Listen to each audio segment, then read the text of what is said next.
Bonjour, je suis Adèle. Ici, vous découvrirez des voyages qui ont bouleversé la vie et chamboulé les convictions d'hommes ou de femmes de tous âges et de tous horizons. Chaque semaine, je reçois un invité qui me raconte en quoi un pays a transformé sa vision du monde ou l'a poussé à quitter un mode de vie qui ne lui correspondait plus. Alors laissez-vous porter par le premier podcast qui raconte une histoire autour d'un voyage. Bienvenue chez les Frenchies autour du monde, le podcast des voyages qui ont du sens.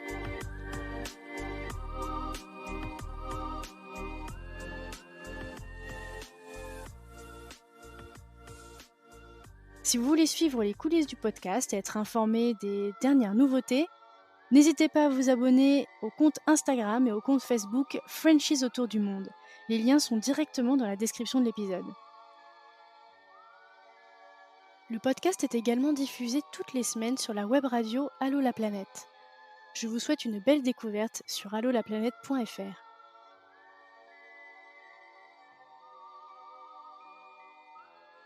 Pour Jill, voyager sans ses enfants est tout simplement inconcevable. Alors que ses deux premiers petits n'ont alors que 3 et 5 ans, Jill et son mari Clément vendent leur maison et leur entreprise pour embarquer dans la première plus folle aventure de leur vie. Un tour de l'Amérique du Sud en 4x4 pour 1 an.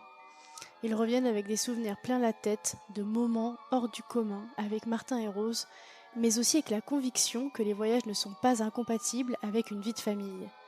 De retour de ce voyage incroyable, c'est en camping-car qu'ils vont continuer à sillonner les routes de France et d'Europe dès qu'ils le peuvent afin de continuer à assouvir leur envie de liberté et d'évasion.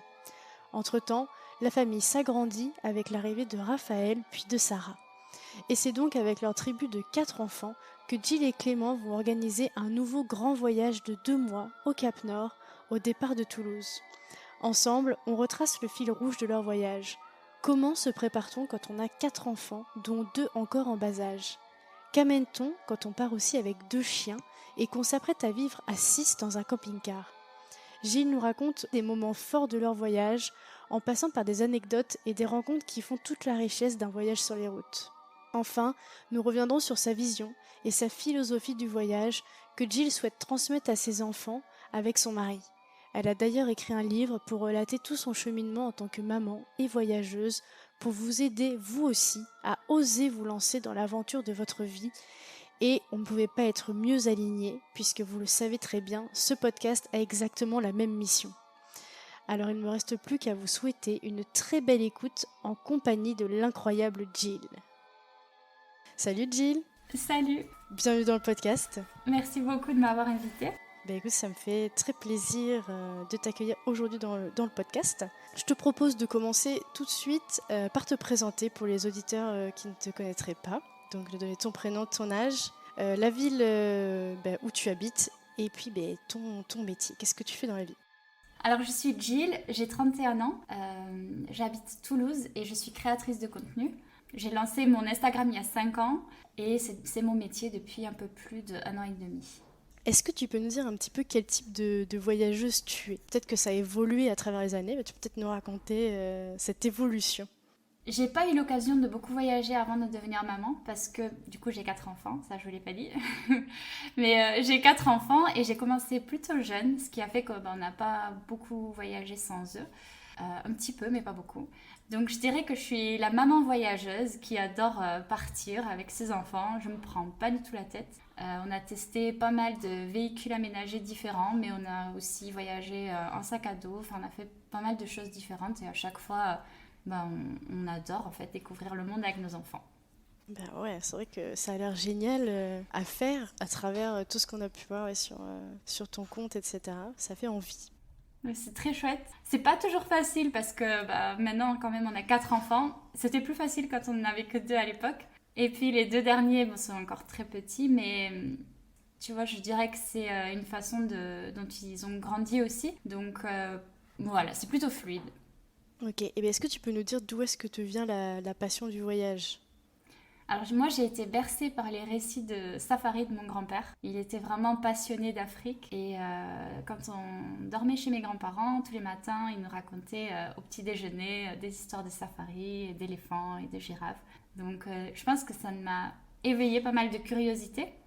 Et puis en fait, comme je disais, j'ai pas trop eu le temps de voyager avant de devenir maman. Mais mon mari Clément, lui, il était très attiré aussi par le voyage. Il voulait partir en Australie. Manque de bol, manque de bol, non pas vraiment, parce qu'on s'est bien rattrapé après, mais c'est tombé à l'eau parce que du coup on est tombé amoureux et du coup il n'est pas parti. Mais voilà, même histoire quoi. Lui aussi, il avait très envie de voyager, mais il n'avait pas voyagé avant. Ok, donc en fait, vous avez découvert un peu cette passion ensemble, quoi. Oui, vraiment. Vraiment, parce que lui, il était allé juste à Londres et en Italie avant. Moi, j'avais un petit peu bougé en Europe avec mes parents, mais vraiment, ça s'arrêtait là, quoi. C'est ça. Donc vous avez quand même fait quelques voyages avant d'avoir des enfants? On est partis tous les deux à New York. Voilà, ça c'est notre premier grand voyage ensemble. Et sinon, nous, on n'a pas fait grand-chose avant les petits. Hein. On a fait des petites escapades, mais pas loin, quoi. Donc aujourd'hui, on va parler donc de votre voyage jusqu'au Cap Nord. Donc ça déjà, je suis super contente parce que c'est la première fois dans le podcast en 3 saisons qu'on va parler donc de cette destination. On avait déjà parlé du pôle Nord, donc de toute la région du Svalbard en saison 2. Donc là, je suis ravie qu'on reparte un petit peu encore au nord avec toi aujourd'hui. Donc je me dis qu'on pourrait peut-être resituer un petit peu tout ça et donc rembobiner jusqu'à votre premier grand voyage, donc avec vos 2 plus grands enfants. Peut-être que tu peux nous replanter le tableau. Allez, c'est parti. Donc, avant d'être créatrice de contenu, avec Clément, on avait un magasin d'optique qu'on avait monté nous-mêmes et qu'on s'en est occupé pendant 5 ans. Et puis, nos enfants sont nés aussi pendant cette période-là. Et puis, au bout d'un moment, on s'est dit, bon, est-ce que c'est vraiment ça la vie ? On était jeunes, hein. Moi, j'avais 26 et Clément 28. Est-ce que c'est vraiment ça la vie ? Est-ce que on va travailler là jusqu'à la retraite ? Et puis, on était très bien, hein. On avait une belle vie, on s'en sortait bien. On avait acheté notre maison, qui était certes pas immense, mais qui nous convenait très bien. Ça tournait, voilà. C'était la vie tranquille avec les enfants qui étaient nés et tout se passait très bien. Mais on s'est dit, est-ce qu'il n'y a pas plus ? On a commencé à faire des petits voyages en fait de 2-3 semaines. On est parti en Martinique, puis en Thaïlande. On est parti aux États-Unis où on a loué un camping-car. L'Ouest canadien avec une voiture et une tente, et à chaque fois sur les congés d'été ou d'hiver pendant 2 ou 3 semaines et avec les enfants. Et plus on voyageait et plus on avait envie en fait de partir longtemps, et on s'est dit pourquoi pas nous, parce qu'on voyait des familles quand on était en voyage, on voyait des familles dans des cafés faire l'école à leurs enfants. On croisait donc ces personnes-là en voyage, mais on en voyait aussi à la télé. Vraiment on s'est dit bon, franchement pourquoi pas nous, on pourrait essayer. Et puis on s'est mariés. Et après le mariage, on était comme en manque de projet. Et on s'est dit, allez, on le fait, on vend tout et on y va, quoi. On se dit, allez, c'est le moment. Donc on a tout mis en vente, donc le magasin et la maison, sans trop se poser de questions. Et on s'est lancé. Et vos proches, c'était quoi leur réaction ? Eh bien, nous, on leur disait depuis des années, un jour, on partira faire le tour du monde. Et nous, ils nous disaient toujours, oui, d'accord. Mais je crois que... il y a l'entendre quand on fait un repas et qu'on te dit oui, d'accord, ok, et vraiment entendre, voilà, on vend tout et on s'en va. Donc je pense qu'ils avaient un peu du mal à y croire, mais bon, ils se sont fait. Finalement, 1 an, ça passe très vite aussi, tu vois. Et puis les gens, ils ont aussi la possibilité de venir nous voir. Nous, on n'a pas eu de proches qui sont venus nous rendre visite, mais bon, c'est ce que je disais, voilà, je comprends hein, que ça puisse être long, mais vous pouvez aussi venir nous voir et puis au pire c'est pas non plus la fin du monde, c'est pas si long que ça. Il y a un retour concrètement, c'est ça, il y a une date de ça. retour. Alors je peux très bien le comprendre que ça puisse paraître long, mais c'était pour quelque chose de positif et c'est aussi ce que j'ai essayé d'expliquer. Je disais voilà, on est heureux de faire ça, on est motivé comme jamais, donc c'est pas quelque chose de négatif, c'est vraiment quelque chose de très positif qu'on puisse faire ça et que voilà, qu'on va faire ça. Donc, on est parti en Amérique du Sud. Donc, en gros, on vend tout et on s'est dit, allez, c'est parti, go. Mais il nous faut un véhicule parce qu'on voulait voyager avec nos 2 chiens, nos 2 Golden Retriever, et on ne voulait pas les laisser. Donc, il nous fallait un véhicule pour ça. Et on s'est dit aussi, il vaut mieux qu'on ne choisisse qu'un continent pour qu'on puisse tout faire par la route, pour éviter que les chiens doivent prendre trop souvent l'avion. Donc en gros, ils ont pris l'avion pour l'aller et pour le retour d'Amérique du Sud. Donc il nous fallait un véhicule, on a acheté un 4x4 Et on est parti comme ça, on a pris nos billets, direction Buenos Aires, et avec les enfants, les chiens, le 4x4, et on a vraiment sacrifié notre vie qui roulait bien pour ce voyage-là. Mais sur le coup, pour nous, c'était que positif en fait. On n'avait pas du tout l'impression de faire un gros sacrifice. On se disait juste, on a trop de chance de pouvoir financer notre voyage, et on y va. Et c'est maintenant ou jamais. Moi, j'avais très envie de voyager avec mes enfants. J'avais pas envie d'attendre la retraite pour le faire parce que j'avais envie de profiter d'eux et j'avais l'impression qu'on passait à côté de beaucoup trop de choses. Et une fois qu'ils rentrent à l'école, tu vois, je sais pas, ça nous a fait un petit choc quand même. On s'est dit non, il faut qu'on profite. Donc voilà comment on est parti, comment on a commencé à voyager en famille. Et donc il y a eu un retour. 1 an plus tard, on est rentré. Clément, il a repris sa vie de salarié. Donc du coup, il était à son compte avant qu'on parte, mais là, il a trouvé un travail comme directeur de magasin d'optique en rentrant. Moi, j'étais enceinte de Raphaël, donc j'ai pas retravaillé, parce que je voulais rester avec eux aussi, parce que Clément, il avait un travail tellement prenant le soir, le week-end, et je me suis dit non, c'est pas possible, sinon ça va être que nous, et c'était absolument pas notre vision de la famille, ça l'est toujours pas. Mais voilà, nous, c'était vraiment, on passait le plus de temps avec eux, donc j'ai dit, allez, ce petit bébé, je le fais, puis après, je m'occupe de ces 3-là. Et il y a eu cette période, il y a eu le confinement, tout ça qui est passé par là C'est aussi. vrai, ouais. Et en fait, pendant le confinement, Clément, il a passé beaucoup de temps à la maison. Et là, on s'est dit, waouh, en fait, c'était ça qu'on voulait, passer du temps ensemble. Parce que finalement, on le voyait plus trop. Et lui, il ne connaissait pas trop Raphaël. Enfin, il connaissait Raphaël, mais il n'avait pas énormément de liens avec lui. Il venait de naître, tu vois, il avait 8-9 mois. Et pendant le confinement, ils se sont créés des liens exceptionnels tous les deux. Et on s'est dit, non, mais en fait, il faut qu'on refasse un voyage avec les enfants. Donc ça a commencé à germer à ce moment-là. On avait revendu le 4x4 après le voyage, donc on avait là un camping-car. Et puis ma 4e grossesse est arrivée. Sarah est née 9 mois plus tard. Et à sa naissance, on a dit allez, on se lance. Et du coup, on a préparé le Cap Nord avec les 4 enfants et toujours les 2 chiens. Et voilà comment on est arrivé au Cap Nord du coup. Ouais, et donc, les 2 grands vous ont un peu aidé pour choisir le Cap Nord comme... Non, c'est une destination qui nous faisait rêver depuis longtemps, qu'on avait envie de faire, Clément et moi. Et en fait, voilà, on s'était dit, tu vois, on s'était dit, c'est un voyage qui est facile parce que tu pars de chez toi. En gros, tu vois, tu pars par la route, tu pars d'ici. Ça peut se faire sur les 2 mois d'été. Voilà, on se dit, c'est vraiment une destination qui nous attirait beaucoup. En plus, on avait énormément apprécié le Canada. Et on s'était dit que ça pouvait être sympa. Donc non, c'est pas les enfants qui nous ont aidés du tout. Et quand on leur a proposé, ils étaient trop contents de retourner voyager. C'est ça, parce qu'ils savaient déjà ce que c'était. Ils en reparlaient peut-être d'ailleurs de ce premier voyage qu'ils avaient apprécié. Oui. Oui, ils en parlaient beaucoup. D'ailleurs, au moment où on est rentrés, ils sont rentrés à l'école et Rose, elle avait 4 ans et demi, et quand elle venait me voir le soir, tu sais, je la mets au lit, puis elle revenait me voir, elle me disait « Maman, mon voyage me manque », elle pleurait. Donc il y a vraiment eu ce temps d'adaptation qui était long et difficile. Voilà, c'est comme ça. Hein. Et alors, du coup, je te propose qu'on passe vraiment... comment vous avez préparé ce voyage, peut-être le choix de l'itinéraire déjà. Alors, nous, on avait en tête le Cap Nord, donc c'est vraiment le point le plus haut de l'Europe. Du coup, c'est tout en haut de la Norvège. Et pour y arriver, il faut donc du coup monter soit par la Norvège, soit par la Suède, et redescendre, ou même Finlande, hein, on peut y passer par la Finlande. Donc, on ne s'est pas trop posé de questions. Il y avait le Covid, on avait cette grosse contrainte du Covid, parce qu'au moment où on préparait notre voyage au printemps 2021, la Norvège était fermée. La Suède était ouverte. Nous, on avait cette foi, on se disait non mais ça va rouvrir, c'est sûr et certain qu'ils vont pas se passer de tous les touristes tout l'été. Et on s'était dit, en fait, on va s'adapter, et au pire des cas, si la Norvège reste fermée, soit on passe par la Finlande. Enfin voilà, on s'était vraiment dit tant pis, quoi, on verra. Donc on l'a préparé en étant très optimiste, et on a eu raison parce que la Norvège s'est ouverte, je crois, 3-4 jours avant qu'on parte nous en Suède, vraiment juste avant.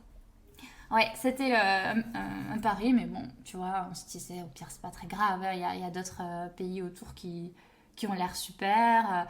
Et puis déjà, c'était le fait, après le confinement, tous les confinements, Et les hivers difficiles et les années difficiles avec le Covid, on s'est dit, en fait, déjà, c'est extra si on peut le faire. Donc, même à un moment donné, on s'est dit, même si on peut rien faire, on reste en France et on va se régaler. On part juste avec le camping-car et... Donc, tu vois, c'est vraiment pas de prise de tête du tout. Et on est parti, donc on a préparé quand même, tu vois, j'ai acheté mes guides de voyage parce que j'aime bien. Je surligne sur des cartes routières les endroits qui m'intéressent. Alors, j'avais aussi un peu sondé ma communauté sur Instagram, ceux qui avaient déjà été en Suède et en Norvège. On m'avait donné plein de tuyaux et moi, je souligne et après, je fais l'itinéraire un peu en fonction de tout ce qui m'a été recommandé. Après, on avait la flexibilité de voyager en camping-car, tu vois, donc on avait vraiment tout ce qu'il fallait pour les enfants. La Scandinavie, c'est quand même un ensemble de pays où on fait facilement du bivouac en camping-car. Vraiment, il n'y a pas de restrictions. En gros, la nature appartient à tout le monde et tant qu'on la respecte, on peut en profiter. Donc ça, c'était vraiment très chouette et ça m'a vraiment enlevé un poids, tu vois, parce que là, récemment, on était allé en Suisse, c'est quand même pas pareil, tu te mets peut-être un peu moins où tu veux. Là, en gros... ça m'enlève du stress peut-être pour le soir. Oui, quand même. Ouais. Oui, parce qu'en fait, si tu veux, t'as pas du tout besoin de prévoir, du coup. Parce que tu sais que tu pourras facilement trouver. Donc, ouais, on l'a préparé assez... Enfin, sans trop préparer, vraiment. Donc finalement, l'itinéraire... L'itinéraire, ça a été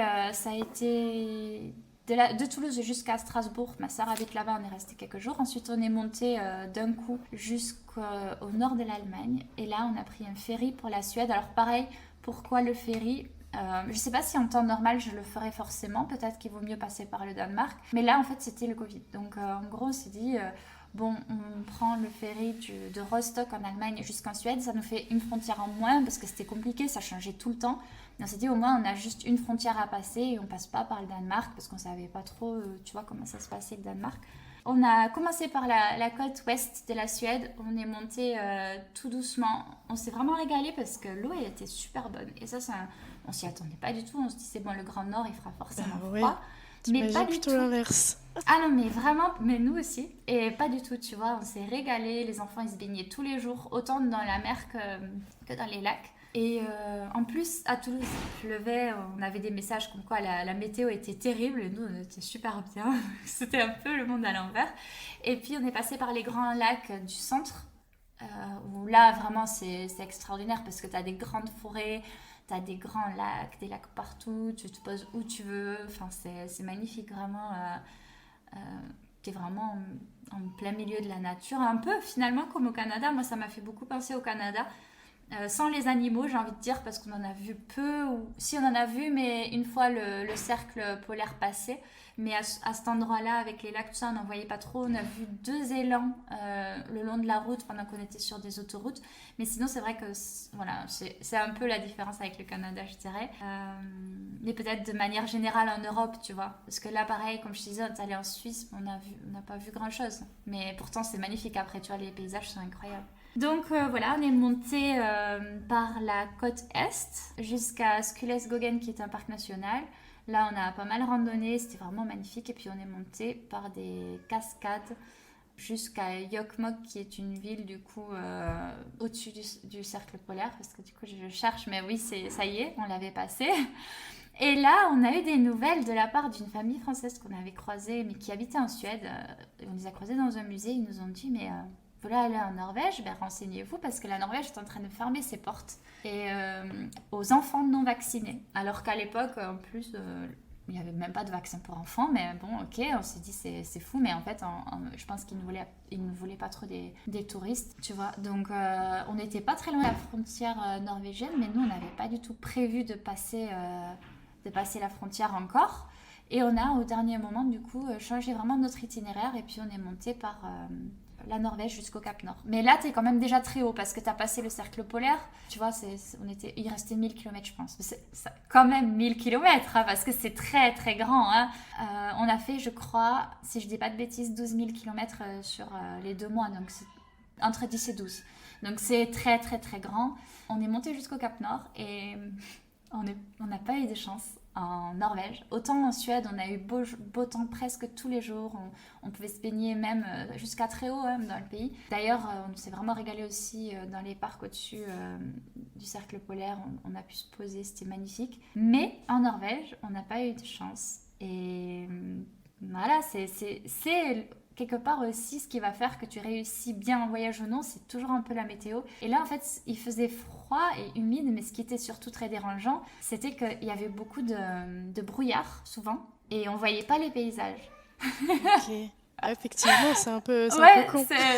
Tu vois, quand il fait froid et tout, tu peux t'adapter, mais le brouillard, tu le fais pas partir. Et je me souviendrai toujours, il y avait une plage que j'avais... Du coup, en fait, tu sais, je cherchais souvent sur Google un peu où est-ce qu'on pouvait se poser. Et j'étais allée sur une baie, c'était sur une île, à côté des îles Lofoten. Et je regarde et tout ça a l'air trop beau, magnifique et tout. Viens, on y va. Donc on y va, on arrive en plus dans un cadre sympa parce qu'il y avait pas mal de voyageurs posés, il y avait des personnes qui faisaient de la musique, enfin, des feux de camp, c'était vraiment une super ambiance. Mais on n'a jamais vu les montagnes autour. Alors que l'application, tu vois, de météo nous disait il fait beau, ben nous, il devait faire beau peut-être au-dessus des montagnes, mais nous, il faisait du brouillard. Et tu vois, on n'a vraiment pas eu de chance parce qu'il y a d'autres voyageurs qui suivaient un peu notre périple, mais à quelques jours près, ils étaient un peu derrière nous et eux, ils ont eu beau temps. Donc, tu vois, on n'a pas eu trop de chance. Et en Excuse pour y retourner, quoi. Ouais, c'est un peu ça. En arrivant au Cap Nord, on a eu une tempête glaciale. Mais vraiment, c'était... Ça met dans l'ambiance. Ouais, c'est ça. En plus, c'était fin juillet, tu vois, donc... Mais une grosse tempête. Et sur le coup, j'étais un peu déçue. Et puis en fait, l'euphorie remontait dans la soirée. Après, on était trop heureux d'avoir réussi à arriver jusqu'en haut avec les enfants, les chiens, les problématiques du moment avec le Covid qui faisaient quand même que c'était vraiment pas du tout évident en fait de passer les frontières et tout. Et vraiment, on était trop heureux quoi, une fois qu'on était là-haut. Mais bon, quand on est sorti, on aurait dit qu'on allait s'envoler, vraiment. Et d'ailleurs, les enfants, les grands, et Raphaël aussi, ils jouaient à Frères des ours, tu sais, quand ils sont sur le caillou là, de Frères des ours, et que, tu sais, ils se laissent porter par le vent. Ah oui, d'accord. Ils jouaient à ça, et vraiment, le vent les retenait, quoi. Donc c'était... Ouais. Et le matin, ça c'était le soir, et le matin on y est retourné parce qu'on a dormi sur place du coup. D'ailleurs pendant la nuit on s'est dit, c'est sûr le lanterneau du camping-car, c'est les petites fenêtres qui sont sur le toit, c'est sûr il va s'envoler, enfin tu vois ça faisait vraiment beaucoup de bruit. Et le matin on est ressorti mais toujours le même vent. Mais tu vois, même si les conditions n'étaient pas idéales, c'était vraiment, on avait vraiment ce sentiment euphorique d'y être arrivé. Et ça nous a pas gâché le moment. C'était quand même très chouette d'avoir... enfin, en fait, vraiment, on se sentait comme des aventuriers qui avaient réussi à monter jusqu'au Cap Nord malgré la tempête, quoi, tu vois. Et toujours ces voyageurs qui étaient à quelques jours après nous, eux, ils ont eu grand soleil, ils ont vu des baleines. Enfin, tu vois, vraiment le truc opposé de nous. C'est dingue, la différence finalement. À quelques jours. Et vous étiez... Quand vous étiez un peu renseigné, vous saviez aussi qu'il y avait ce genre de tempête, qu'il y avait la possibilité qu'il y ait cette météo? Tu vois, c'est pour ça que je te disais, on avait l'euphorie aussi et qu'on avait un peu l'impression d'être des aventuriers parce que tu arrives sur des terres du bout du monde. Et tu sais que là, la nature, elle est reine et toi, t'es rien en fait. Et c'est vrai que du coup, c'est un peu aussi ce qu'on avait comme ressentiment en Patagonie à l'époque. Bah oui, la météo, elle peut être difficile, mais bon, voilà, toi, t'es chez Dame Nature, quoi. Donc, c'est le jeu du voilà, voyage aussi. c'est ça. C'est ça. Tu sais que c'est possible. Après, nous, on essayait de suivre le soleil, mais on n'a pas réussi. Vraiment, tu vois, on a essayé de se dire, bon, ben, on attend quelques jours, ou au contraire, on va rouler un peu plus vite pour essayer d'avoir du meilleur temps, mais aucune tentative n'a fonctionné. Donc, on n'a pas eu de chance dans le nord de la Norvège, mais on en garde quand même de bons souvenirs. Et surtout, ça nous a fait adorer la Suède. Parce que quand je discutais avec les personnes de la Scandinavie, tout le monde souvent te parle de la Norvège et tout le monde dit ouais, la Norvège c'est magnifique, c'est extraordinaire, c'est le voyage d'une vie. Et la Suède, on en entend beaucoup moins parler. Et nous, du coup, on a eu un méga coup de cœur pour la Suède parce que c'était la douceur de vie, vivre, t'avais la quiétude, c'était magnifique, vous pouvez se poser où vous voulez sur des grands lacs, c'était vraiment, enfin nous on a vraiment adoré, et en plus avec les chiens et les enfants c'était idéal parce qu'il n'y avait jamais de bord de route ou quoi, tu sais, pour te garer, c'était toujours des super forêts, des bords de lacs. Donc non, justement ça nous a fait encore plus adorer la Suède, je pense, mais on n'a pas été déçus. Et puis tu le sais, hein, quand tu voyages, surtout sur des terres un peu éloignées comme ça, tu sais que très au nord ou très au sud, tu sais que ça peut arriver, quoi. Même en plein juillet. Donc on est vite redescendu après ça et on est allé jusqu'au Lofoten. Donc tu sais, c'est les îles, je sais pas si tu vois. Ouais, si je vois, c'est mon rêve. C'est super super beau, on a eu la chance qu'il y avait plusieurs jours, il faisait quand même beau, dont mon anniversaire, donc on en a trop profité, on a bien randonné avec les enfants. Là aussi, pour te donner une idée, on voulait randonner avec les petits, donc l'année dernière ils avaient 9 et 7 ans, les grands, et Raphaël il avait 2 ans, donc il était porté, et Sarah elle avait 4 mois quand on est parti, elle était toute petite. Donc on portait les petits, et les grands marchés. Donc on était allé dans un office de tourisme. Mais après, nous, on adore marcher quand même. Tu vois, ils ont quand même un peu l'habitude, les grands. Et on arrive dans l'office de tourisme et je leur dis, bon, bah, ce serait chouette de faire une petite rando familiale, un truc un peu pas trop... Ah oui, on a ce qu'il faut pour vous, aucun problème et tout. Vous allez voir, c'est nickel, c'est trop beau et tout, vous allez adorer. Donc, ok, nickel, on suit les indications. Écoute, une rando qui monte à pic, mais vraiment à pic. Après, elle n'était pas longue, hein, mais ça montait. Et les enfants, ils en pouvaient plus. Nous, avec les autres sur le dos, on se dit, mais dans quoi c'est embarqué? En plus, le terrain était glissant un peu avec des cailloux et tout. Donc, on s'est dit, ok, la rando familiale norvégienne, c'est pas la même que chez nous, tu vois. Ouais, et tu voyais des petits Norvégiens qui nous doublaient, tu vois. Ah oui, d'accord. Tu vois vraiment qu'ils avaient plus, ouais, ils avaient vraiment la incroyable. Forme. Ils sont habitués au dénivelé important. Ah, c'est drôle. Et ouais. Et par contre, arriver là-haut, c'était magnifique, incroyable. Tu vois les lacs, la mer, les îles, les montagnes. Enfin, c'est juste magnifique. Donc, tu vois, on a quand même eu des belles récompenses un peu plus tard sur les Lofoten. Et est-ce que tu veux nous raconter peut-être des moments qui t'ont marqué, toi, de ce voyage ou des souvenirs, peut-être des rencontres aussi?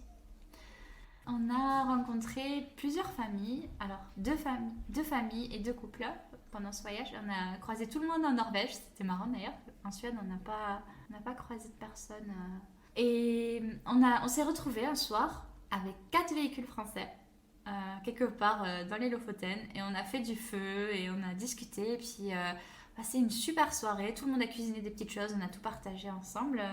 Et il y avait du coup une autre famille, donc il y avait des enfants, donc les enfants ils s'amusaient, c'était vraiment chouette. Il y avait d'autres chiens, enfin vraiment c'était une ambiance particulière, vraiment c'était super cool. Et puis au bout d'un moment, donc on discute, on échange de tout, nos témoignages de voyage, enfin tu vois comment c'est quand tu croises des voyageurs, t'as l'impression de te connaître depuis toujours alors que tu viens à peine de te croiser.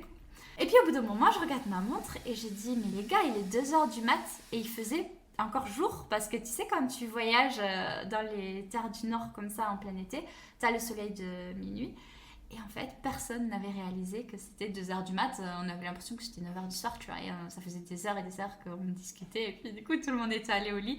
Mais ça, c'était vraiment une belle soirée, et ces personnes-là, on les a recroisées au fur et à mesure qu'on descendait. On en a recroisé certains et d'autres, on s'est même revus après dans les Pyrénées.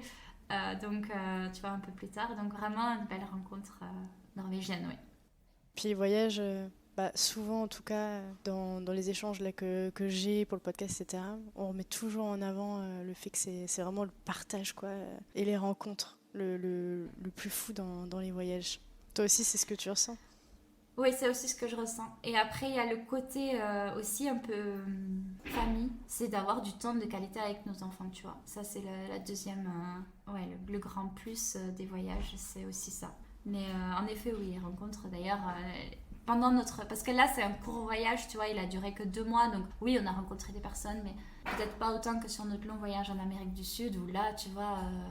Je me souviens encore des prénoms de toutes les personnes qui nous ont hébergés ou accueillis, parce qu'ils te marquent vraiment, tu vois.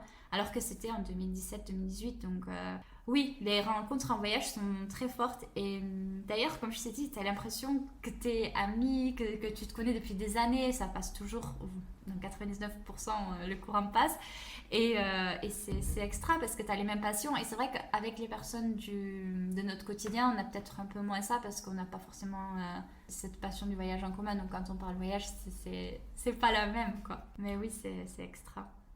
Est-ce que tu veux partager avec nous d'autres moments forts, toi, qui t'ont marqué?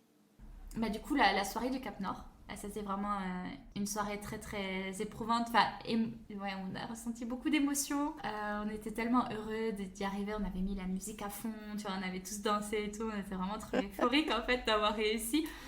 Et en plus, la conduite avait été compliquée sur la fin parce qu'il y avait tellement de vent, tu sais, qu'avec le ballon du camping-car qui se secouait dans tous les sens. Et pourtant, Clément, c'est Clem qui conduisait, il en a vu en Amérique du Sud, mais c'était le vent là qui était extrêmement fort. Ouais, ça c'était aussi un moment très fort du voyage. Mais le soir où on a croisé nos premiers rennes, là en fait, on revenait du musée, du fameux musée où on avait croisé les Français qui nous avaient dit attention, la Norvège ferme ses portes. Et du coup, Clément et moi, on était un peu dans un mood où on se disait mais qu'est-ce qu'on fait? Est-ce qu'on finit l'itinéraire qu'on avait prévu par le nord de la Suède et puis la Norvège ou est-ce qu'on passe à la frontière maintenant? Parce qu'en fait, on n'était pas loin de la frontière norvégienne. Et puis on se pose dans franchement, l'endroit le plus beau de tout le voyage. C'était une forêt avec des sapins magnifiques. Il y avait la rivière qui passait en bas. Il y avait... c'était vraiment comme dans un rêve. C'était trop joli, c'était trop beau, et on était tout seul. Et ce soir-là, on a croisé 3 rennes. Et du coup, les enfants, ils étaient émerveillés. En plus, depuis longtemps, on se disait peut-être qu'on en verra. Ce serait trop chouette. Et là, on en a vu 3, donc les enfants, ils étaient émerveillés. Et en fait, une fois que tu passes le cercle polaire qui était pas loin du Cap Nord, là, t'en vois plein, plein, plein, plein, plein. En fait, t'en vois des centaines et des centaines. Mais là, les 3 premiers, oui, ils nous ont beaucoup marqué. Les enfants, ils étaient vraiment émerveillés. Puis nous aussi. C'est assez emblématique quand même des rennes, tu vois. Ah, complètement. Ouais. On est Donc, dans le thème là. super content de les croiser. T'es trop ému.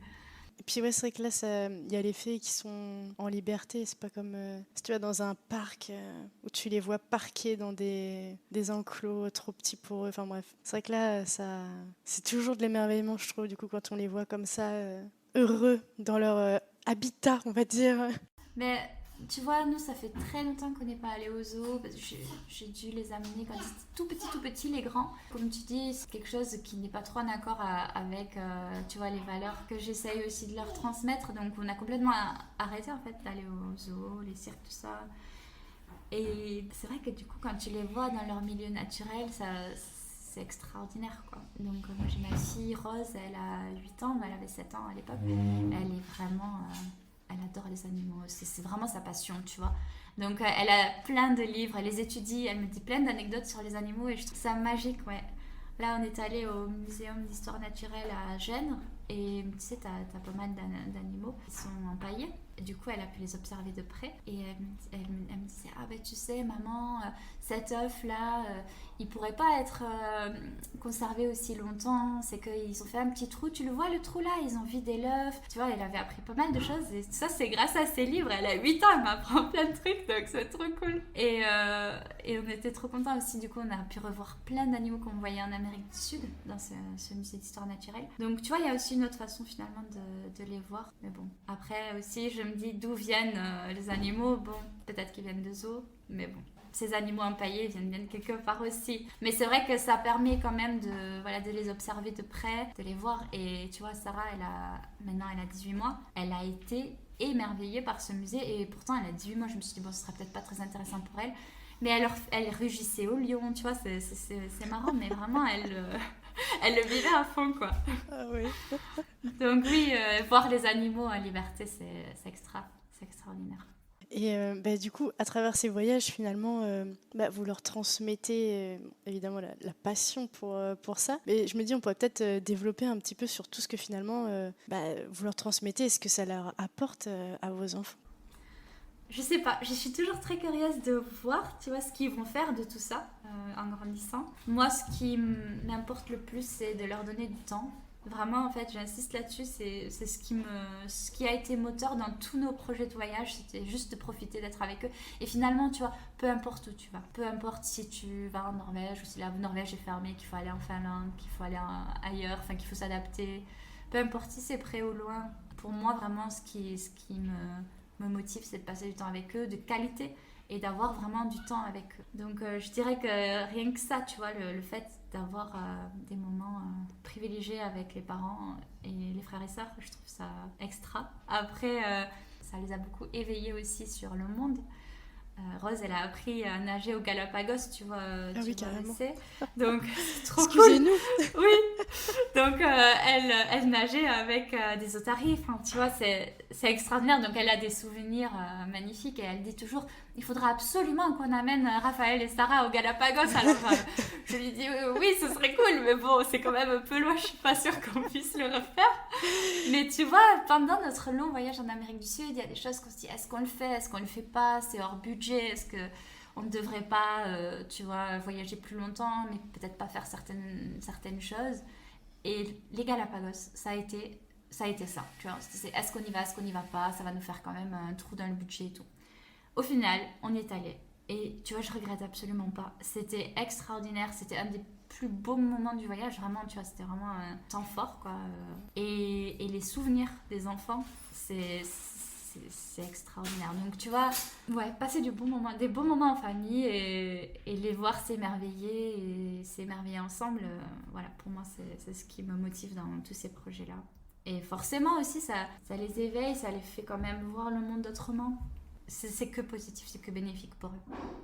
Peut-être chacun aussi se découvre peut-être une passion ou en tout cas un intérêt particulier oui, clairement. qui se développe, ouais. Tout à fait, parce que tu vois, là je vais te parler de l'Amérique du Sud, donc on était partis 1 an. On est parti avec 2 enfants, Martin avait 5 ans, Rose 3 ans. Et Martin était hyper timide, mais vraiment méga timide. Il pouvait même pas parler à des adultes, il voulait jamais dire bonjour, enfin tu vois, vraiment ça le bloquait. En 1 an de voyage, on a eu un petit garçon qui tchatchait avec tout le monde en espagnol. Il s'adaptait tous les jours à un nouvel environnement. Il était un peu obligé finalement, tu vois, de s'adapter parce que tous les jours ou presque on bougeait. Il se faisait des nouveaux copains et en fait ça a été complètement débloqué avec le voyage. Et il s'est découvert une passion pour le surf. Il a fait son premier cours au Pérou et après il a jamais arrêté. Bon, nous on habite pas à côté de l'océan, donc tu vois, il y va pas super souvent, mais en tout cas, ouais, il s'est décrit comme un surfeur, tu vois. Et puis pendant le voyage, il était tellement sûr de lui qu'il faisait des checks à tous les surfeurs qu'il croisait et tout, tu vois. C'était trop mignon. Donc oui, ça l'a complètement débloqué. Et quand on est rentré, au bout d'1 an du coup en Amérique du Sud, il parlait couramment espagnol, ou presque, tu vois, vraiment, il discutait avec tout le monde, il comprenait tout, il répondait. Les deux, hein, même Rose qui avait 3 ans et 4 ans à la fin. Et après, Rose, elle s'est découvert une passion pour les animaux. Bon, elle avait déjà une très grosse sensibilité, mais tu vois, aujourd'hui, vraiment, ça la motive. C'est les animaux, c'est ça qui compte, quoi, tu vois. Donc, et puis, on a pu faire aussi, du coup, ce voyage-là. Les 2 voyages, on les a fait avec les chiens. Donc, oui, c'est vrai, on n'a pas trop évoqué avec le voyage avec les chiens. Oui, mais c'est vrai que du coup, elle les a eu toujours avec elle et elle les adore, ces chiens, vraiment. Donc, oui, ça laisse des belles traces de ces voyages. On peut peut-être parler un petit peu, oui, avec les chiens, comment ça se passe? Franchement, ça se passe bien. Tu vois, bon, après, nous, nos chiens. Ils ont l'habitude, en fait. C'est ça. À la base, ce sont des chiens qui sont quand même plutôt cool, quoi. Tu vois, je veux dire, on n'a pas de soucis particuliers déjà à la maison avec eux, parce qu'après, je pense que c'est encore une autre histoire, mais nous, les chiens, voilà, ça se passe très bien à la maison. Du coup, quand on a décidé de voyager avec, pour nous, c'était vraiment une évidence de ne pas les laisser aussi longtemps. Et on est parti avec eux. Puis franchement, ils se sont super bien adaptés. Donc, on était en 4x4. Ils avaient toute l'arrière du véhicule pour eux, quoi. Et ils se sont juste régalés parce qu'ils ont passé 1 an dehors. Donc, pour eux, c'était... Enfin, que demander de plus? 1 an dehors et avec nous. Un peu comme les enfants, finalement, tu vois. Mais oui, tu t'amènes 2 chiens dehors... c'est le bonheur pour eux. Ce qui était compliqué, c'était les transferts en avion. Parce que du coup, d'ici jusqu'en Argentine, t'as quand même, je sais plus combien d'heures c'est, mais t'as quand même pas mal d'heures de vol. Donc voilà, trouver des vols avec pas d'escale ou très peu d'attente, booker des billets d'avion, mais c'est l'enfer de booker un billet d'avion pour un chien. Sur Internet, tu peux pas, donc il faut appeler les compagnies aériennes. Eux, ils checkent s'il y a la place, parce que je crois qu'à l'époque, c'était juste, peut-être c'est encore pareil, mais bon, je veux pas dire de bêtises, mais à l'époque, c'était 3 chiens par avion en soute. Donc, pour peu que nous, on soit sur ton vol, il n'y a plus qu'une place, tu vois, pour un autre chien. Donc, en gros, voilà, déjà, il fallait qu'au téléphone, les personnes checkent s'il y avait de la place, et ensuite, il fallait réserver par téléphone. Donc, autant te dire que les billets qu'on avait, c'était jamais les moins chers, tu vois, c'était toujours un peu... Il y a cette logistique qui est difficile. Après, bien sûr, c'est un bonheur d'avoir ces animaux avec nous en voyage, mais vraiment, c'est pas négligeable, cette logistique-là, tu vois. Et pareil, quand on voulait dormir dans des endroits, tu sais, il y avait une application, elle existe encore, c'est l'application iOverlander qu'on utilisait beaucoup en Amérique du Sud. Parfois, en Amérique du Sud, tu sais, les gens, ils voyagent pas forcément par la route, c'est surtout les étrangers qui viennent, les Américains, les Canadiens, les Européens qui viennent, qui voyagent comme ça. Mais eux ne le font pas, tu vois, ils n'ont pas de camping-car ou quoi. Il y a des personnes qui sont inscrites sur la plateforme iOverlander qui t'hébergent, en gros, tu vois, c'est des locaux. Imagine, là, tu veux venir en ville, tu sens pas, tu trouves pas ça très safe de te carrer n'importe où, donc tu veux dormir chez quelqu'un, dans son jardin, il t'ouvre le jardin, tu vois, et t'as accès aussi souvent à la cuisine, aux toilettes, à la salle de bain.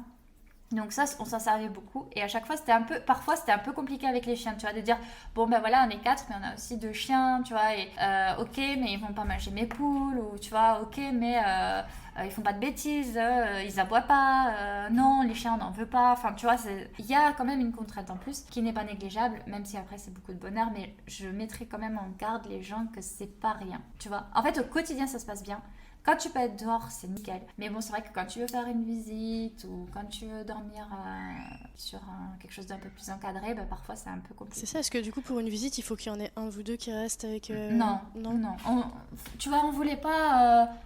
Nous, on voulait quand même profiter de notre voyage et on a pris l'habitude de juste les attacher en fait au véhicule. Ah ouais. Donc, okay. ouais, mais ça se passait super bien. Vraiment, on n'a jamais eu de soucis. Ça se passait super bien. Après, les nôtres, ils sont super calmes, tu vois, ils vont pas aboyer. Sauf si quelqu'un s'approche du véhicule. Là, oui, c'est clair que, tu vois, ils vont aboyer.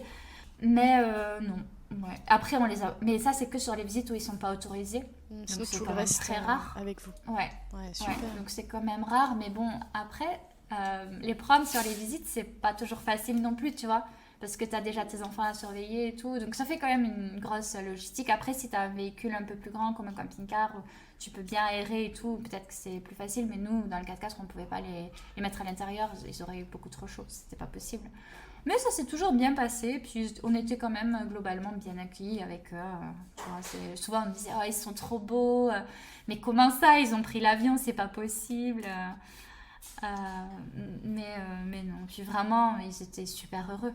Donc c'est plus vraiment pour aller au Cap Nord que là, il n'y avait presque plus du tout de contraintes, puisqu'on peut Ouais, c'est ça, on peut se mettre n'importe où, chien ou pas. C'était vraiment trop facile. Ouais, okay. Non, vraiment, pas de problème. En plus, là, on avait un gros camping-car, tu vois, donc on pouvait ouvrir les lanterneaux, les laisser un peu à l'intérieur. En plus, il fait pas chaud en Scandinavie, même s'il fait bon, il fait jamais 40 degrés, tu vois. Donc, celui-là, il n'y en avait pas de contraintes. Et par contre, je te raconte une petite anecdote. Ça faisait à peine 10 jours qu'on était partis. Même pas. Franchement, ça devait être notre première semaine de camping en Amérique du Sud. Et on ne connaissait pas très bien notre véhicule, nous, parce qu'on n'avait pas du tout eu le temps de voyager avec, parce qu'on est un peu parti à l'arrache. On n'avait plus de travail, parce qu'on avait du coup vendu notre magasin. Et on s'est dit, c'est bientôt la rentrée scolaire, donc c'est le meilleur moment pour partir. Mais du coup, nous, on s'est peu préparé, parce qu'on avait peu de temps. Donc notre véhicule, on n'a pas eu le temps de le tester, tu vois. Alors, on est arrivé sur place, et Clem, il avait tout, lui, optimisé, construit, donc on savait un peu, tu vois, mais... On n'avait pas eu le temps de trop tester si ce qu'il avait construit était bien. Oh là là. Donc on arrive... Ouais, non, mais oui, c'était folklorique. Donc on arrive et on ne connaît pas notre véhicule, on n'a jamais trop campé et tout. Mais bon, très content. On est allé sur la péninsule de Valdez, en Argentine, où tu as les baleines qui migrent avec leurs petits et qui viennent... En fait, c'est une nurserie, donc elles y restent un moment avec leurs petits. Et ce qui fait que tu peux super bien les observer, tu vois. Quand tu es sur la côte, tu es dans ton... En plus, tu as le droit d'y camper, c'est extra. Tu es dans ton véhicule, ou alors au pied de ton véhicule, et de là, tu vois les baleines passer, migrer avec leurs bébés. Enfin, c'est vraiment extraordinaire. Et c'est pas, tu les vois à je sais pas combien, et tu vois juste un peu d'eau qui crache de la mer. Non, non, tu vois vraiment la baleine passer. C'est la folie. Et tout près C'est extraordinaire. Donc, on avait entendu parler de cet endroit, on nous l'avait chaudement recommandé. Moi, je le recommande à tous ceux qui passent par l'Argentine. Et là, on s'est fait mettre dehors parce qu'on avait les chiens. Donc, en gros, c'est une réserve. En fait, t'as le parc national. Donc là, nous, on n'était pas rentrés parce qu'on savait qu'on avait les chiens. Et tout autour, c'est comme une petite réserve, tu vois. Donc, t'as pas d'entrée trop. Mais bon, c'est une réserve. Et il y avait donc les chiens qui n'étaient pas acceptés. Et bon, bah voilà, on s'est fait mettre dehors à 4h de l'après-midi. Mais il fallait qu'on change d'endroit et la nuit allait tomber. Donc, bon, on a tout replié, 17h, bon, on va dormir où, tout ça. Donc, on regarde sur notre application. On était avec un autre couple, une autre famille qu'on avait croisé là-bas. Et ils ont dit, bon, bah, on vient avec vous et tout, c'est pas grave. Vous en avez quand même pas mal profité, ça faisait déjà 3 ou 4 nuits qu'on était là. On vient avec vous, tant pis. Donc, on bouge tous ensemble et on va sur une plage qui n'était plus dans la réserve naturelle et on y dort. Sauf que en Patagonie, t'as énormément de vent et nous, on dormait dans une tente de toit sur le véhicule. Donc bon, on se couche et tout, les enfants ils se sont endormis, les chiens ils étaient en bas, ils avaient du coup mis dehors en bas attachés au véhicule. Ils avaient l'espace, hein, ils avaient des longues laisses et tout, il n'y avait pas de souci et puis ça se passait très bien. Sur une plage très sauvage en fait, il n'y avait que nous et l'autre camping-car en Patagonie. Et là, le vent et tout, nous on n'entendait pas grand chose de ce qui se passait dehors, mais on pensait être totalement tout seul. Puis au bout d'un moment, les chiens ils se mettent à aboyer super fort, mais vraiment tu vois, genre l'aboiement bien méchant. On se dit, oh là, mais qu'est-ce qui se passe ? On n'avait rien entendu du tout, nous. On a ouvert la tente et on a vu une moto partir à fond. On s'est dit, bon, ils sont partis, ok. On s'est couché. Et le lendemain matin, en fait, on a vu qu'on nous avait pété les vitres. Donc, ouais. Et en gros, c'est vraiment grâce aux chiens qu'il ne s'est rien passé, qu'il ne nous manquait rien du tout. Et en plus, comme c'était le début du voyage, et c'est pour ça que je t'ai dit, c'est le début du voyage, on n'était pas très organisés, il y avait tout. Il y avait tout. Il y avait les passeports, il y avait les cartes bleues, l'appareil photo, enfin, genre vraiment tout. Donc si jamais on nous avait pris tout ça, je pense que franchement, je ne sais même pas comment on aurait pu se débrouiller. Donc là, ils nous ont vraiment bien sauvés. Et c'est vrai que tu vois, on avait cette sécurité-là avec les chiens de se dire toujours, bon ben, on est en pleine nature, mais bon, on a quand même nos chiens et ça dissuade quand même, tu vois. Parce que je me dis, quand tu dis aussi que vous les laissiez les fois où les visites n'étaient pas possibles avec eux, mine de rien, ils gardaient le fort en quelque sorte aussi, quoi. Ouais. Oui, parce que tu sais, on avait croisé une famille, ils s'étaient fait braquer leur camping-car pendant qu'eux, ils étaient au musée, tu vois. Ça, c'était au Mexique, par contre, ça, c'était pas en Argentine. Mais tu vois, tu te dis, bon, mine de rien, une petite sécurité. Ça dissuade beaucoup, en fait. Et puis, du coup, là, cette fois-ci, ils nous ont vraiment sauvés. Alors, je te dis pas aussi pour retrouver une vitre de Defender en Argentine. Forcément, oui, facile. c'est vrai que c'est le bon mais moment. Mais on a réussi. Pour manger. Toi, du coup, là, t'as écrit un livre, donc, pour retracer tout ça. Oui, et tu sais, je dirais pas que c'est vraiment... Enfin, si, c'est un récit de voyage, parce que j'y raconte nos voyages, nos différents voyages, les cours qu'on a fait avant de décider de partir, le long voyage en Amérique du Sud, mais aussi ceux qui ont suivi, comme le Cap Nord. Mais tu vois, moi, ce que j'ai surtout envie de transmettre dans ce livre, c'est que c'est vraiment à la portée de tous, de se dire, ben, je pars voyager en famille. Alors, peut-être pas de partir en Amérique du Sud 1 an, tu vois, peut-être que ça, c'est un peu extrême. Mais je pense que c'est à la portée de tous de partir et de vivre des belles choses. Et c'est ça que j'ai envie de transmettre le plus. Donc, j'espère que c'est ce qui ressort le plus du livre. C'est tout un cheminement que j'y partage. Et j'espère vraiment que ça pourra inspirer d'autres familles à se lancer.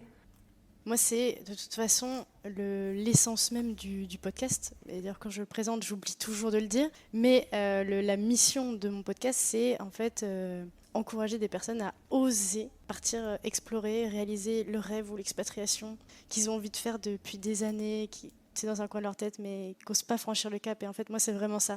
Grâce à tous vos récits, encourager ces personnes justement à sauter le cap. Parce que moi-même, en fait, quand j'hésitais à partir, tu vois, je vis au Québec depuis 1 an et demi, mais bon, avant ça, tu le sais toi-même, tu as plein de questionnements, de doutes, etc., d'incertitudes. Et donc, moi, c'est pour ça que j'ai créé le podcast, qu'on puisse justement recueillir tous ces beaux récits de voyage d'expatriation et avoir ce petit shoot de courage pour oser le faire, tu vois.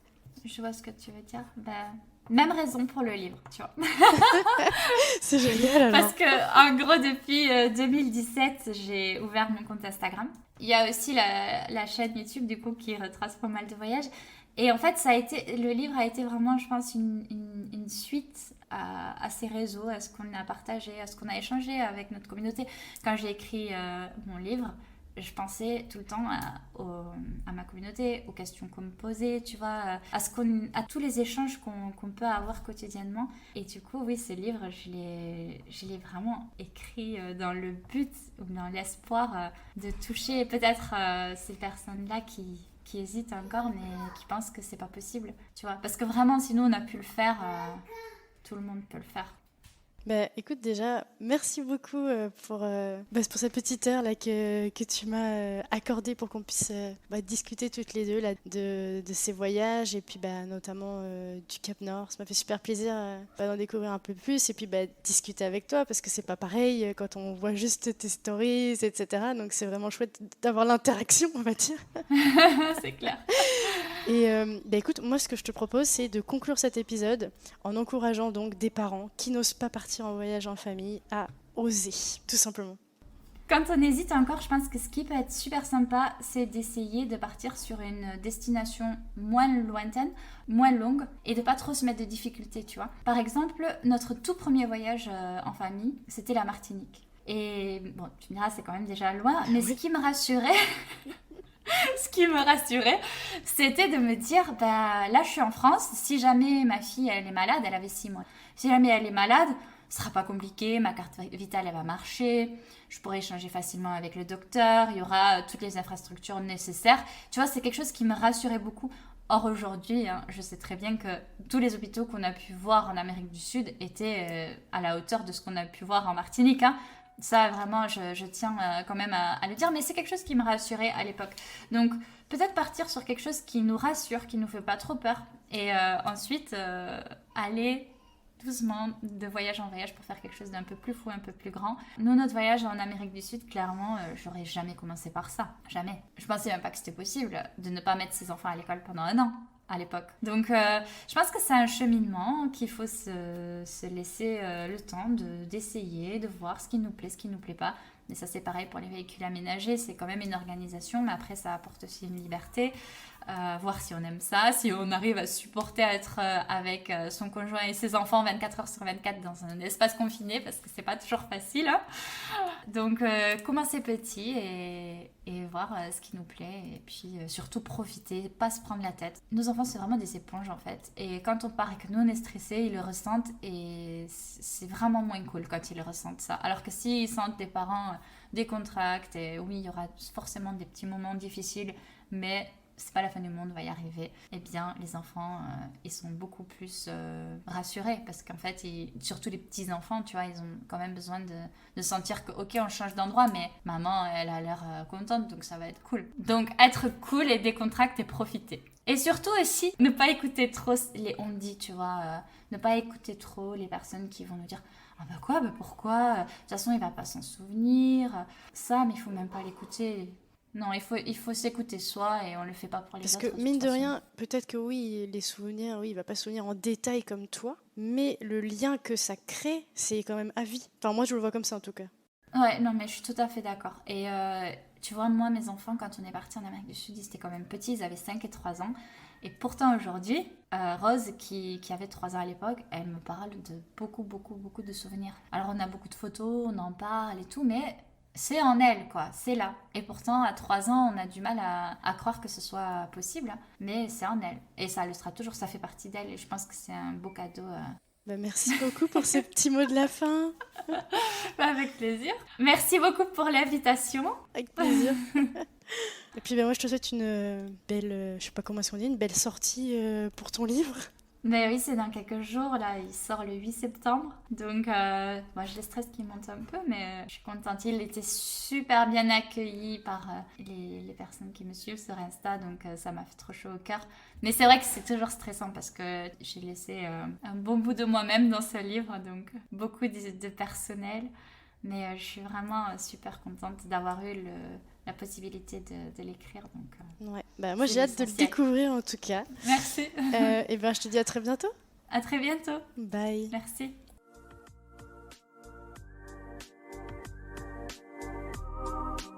C'est la fin de cet épisode, mais j'ai encore besoin de vous.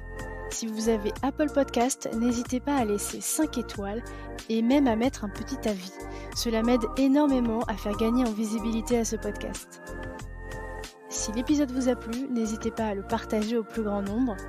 Il ne me reste plus qu'à vous dire à lundi pour un prochain épisode des Frenchies autour du monde.